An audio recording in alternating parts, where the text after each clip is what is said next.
Hello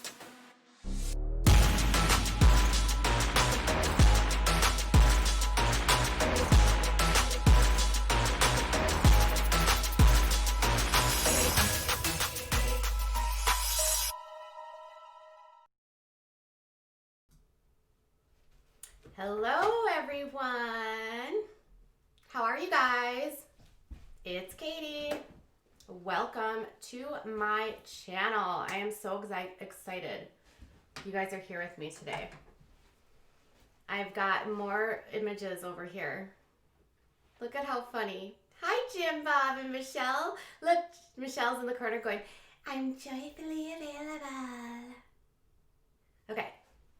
So we know that the Duggars have some drama, and we have so much that's been going on. Dillard has been doing a ton of spilling on Instagram, and he has made a lot of claims about his in-laws, Jim, Bob, and Michelle. And there's been this noted estrangement between the families. Jill and Derek did not spend any of the holidays with Jim, Bob, or Michelle or their siblings. They did Thanksgiving by themselves, I think, maybe with his mom. And then they had their Christmas at their house with some friends. Shortly after Christmas, Derek starts like spilling on Instagram saying that Jill didn't want to be on the show. They were pressured to film. They never got paid. Jim Bob says that he uses legal threats as a means to get the kids to film. And so there's been this rift that's been growing between them. And all of this is on the heels of a reported raid by the Department of Homeland Security on a property owned by, or a business owned by Mr. Josh Duggar, the individual who Jill grew up with and who Jill became let's just say Josh wasn't very nice to her. So she has a lot of feelings, and Jill's been doing a lot to distance herself. She's got her nose pierced. She wears pants. She doesn't follow the IBLP, the Institute of Basic Life Principles. She's been spending lots of times with friends. She still is homeschooling her kids, and going to church and such, but she's been making more statements on Instagram, sharing things. And I actually saw this yesterday, and I think it's really telling. And I can't tell if I believe what she shared here not only is about how she plans to raise her kids, but also about how she was raised by her parents. And I think once I read this to you, you're going to be like, Jilly is finding her voice. And she shared this with a link to the page, and then I'll show you what was on the page when you clicked it. So it's Joy-Filled Days, and it says, you cannot expect to have a close relationship with a teenager who, after all, is still the same person as the 2-year-old you stuck crying into bed, the 3-year-old you spanked and shoved aside, the 4-year-old you wouldn't listen to, the 5-year-old you never shared beauty with, the 6-year-old you found boring or you trained never to butt in, but never gave them time to make cozy and beautiful backgrounds out of which you could talk to him or her. Great moments of trust and confidence do not spring out of concrete. They need a long time of being planted, fertilized, weeded, watered, warmed by sun, and cared for lovingly before they become mature plants. Plants of understanding, communication, and loving relationship. If you never have time to enhance moments together by making some preparation for beauty as well as for meeting necessities, you are apt to miss altogether the spontaneous response and opening up the personality which this would bring. So I had a lot of feelings after I read that. Many feelings. I feel like this is a direct statement to her parents that she felt stifled. It's a reaction to the training methods of blanket training and correction that her parents used on her growing up, and which is actually still advocated for by some of her siblings. For instance, Austin Forsyth advocates for blanket training at his camp, which is owned by his parents. And he has been said to have said at the camp that his parents used it on him, and correcting your child is the godly thing to do.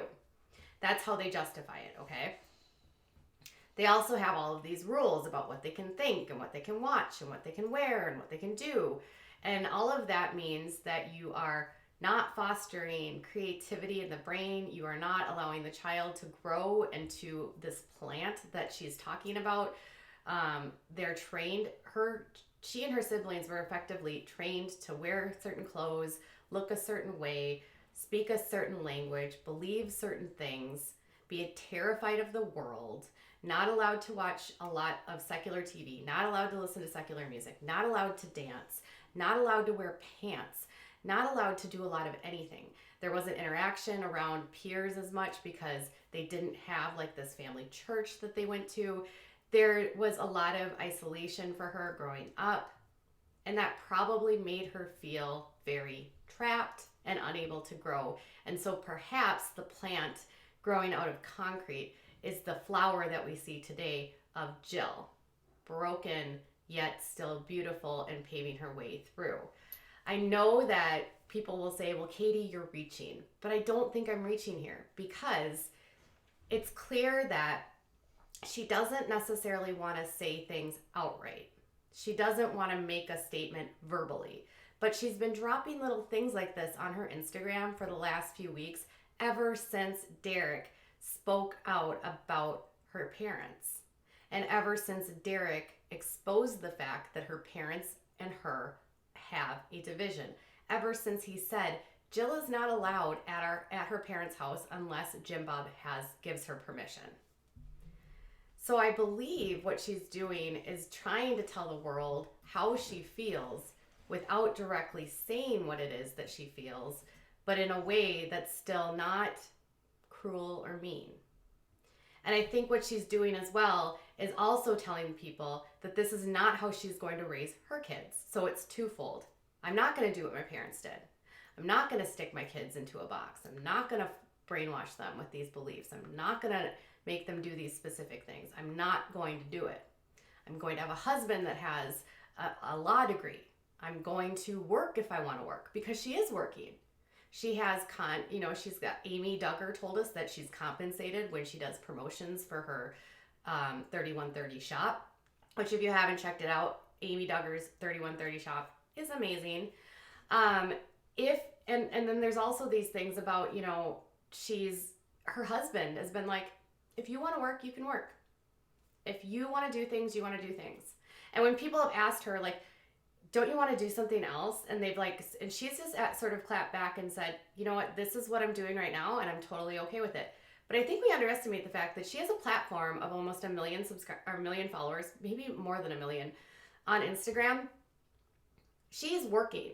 She's got partnerships she's clearly making money from. She has different things that she's putting codes out for, meaning that they're probably paying her for those clips. She has a really large following on Instagram, and I'm certain that there's a lot of people that still really like her, and there's a lot of people that are rooting her on. So she's likely using her social media for income. So she's working. They also only have 2 children, and they've been vocal about how they don't plan to have a ton of kids, and they use birth control. So the more and more Jilly comes out, I'm like, come on, Jilly, because everyone is in the background talking about Ginger. Oh, Ginger's in LA. Oh, Ginger, she's eating food, and she's going out, and she's dyeing her hair.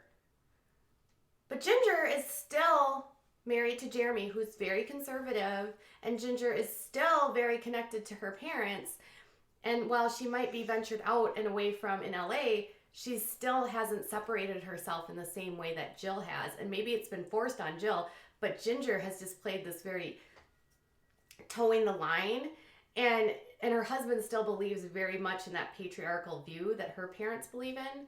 So it's hard to know how much we see of Ginger is more just like Jeremy being like wanting his wife to look beautiful and wanting to explore the world, which is fine. I mean, it's definitely more than what she had growing up. But I do think that you're seeing more of a separation from Jill, and she's really like what I think is the renegade and the rebel here in this family. Doesn't mean that there won't be more, but yeah, and Jill has her nose pierced, you know. Yeah, Jill was promoting an MLM on her Instagram. I know how you guys feel. It's sketchy. I don't have too much to say about that. Not today, at least. And yeah, and exactly. And Lindsay says, or I'm sorry, Mama to Riley says, Ginger is with a very close-minded husband. And that is absolutely true. Jeremy is extremely conservative. If you do any reading about him and how he believes and feels about things, and the fact that he is studying to become, he's in a theology program with a very, very strict curriculum and like patriarchal and legalistic view. Even though she's doing things that are like worldly, she's definitely not as worldly right now as what Jill is experiencing. So we just don't get the pump. We don't get the flashy, like, I'm going to color my hair and go eat out at an LA bistro, because they live in LA right now, but they're still very much in a closed-minded world. So what do you think about Jill's message? Am I reaching, or do you think this is a cue to what she doesn't want to see done to her children and what she feels about her upbringing? I think it does. All right, you guys, I would love to hear your opinions. Put them in the comments below. Bunny ears to Jim. Oh, to Michelle. Bye, guys.